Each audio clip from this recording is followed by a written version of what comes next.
In this video, I'm going to show you how you can join the official Roblox Mighty Omega Discord server. Before we dive into this, make sure to like the video and subscribe to the channel with all notifications on. It really does help out the channel and lets us know that you want more content like this. But if you want to join the official Roblox Mighty Omega Discord server, begin by opening up Discord and clicking on the little Discover icon all the way at the bottom of this little servers tab, usually in the left of your app.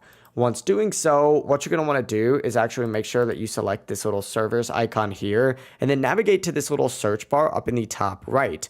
From here, go ahead and type in Mighty Omega just like so and then hit enter. And the one that you're going to want to go ahead and join is actually this first option right here with this little like cheetah looking guy fighting. Select that, and then from here up at the very top, you're going to see an option to join Mighty Omega. Go ahead and select that and you are good to go. Now you may need to verify if you are a human. Just tick that box and you're good to go. And from here, you do need to go ahead and just read through the rules and accept them. But yeah, it really is as simple as that. If you guys have any questions, don't hesitate to ask us down in the comment section below. But before you leave this video, make sure to like the video and subscribe to the channel. It really does help out the channel. It lets us know that you want more content like this. Have a great rest of your day. Peace.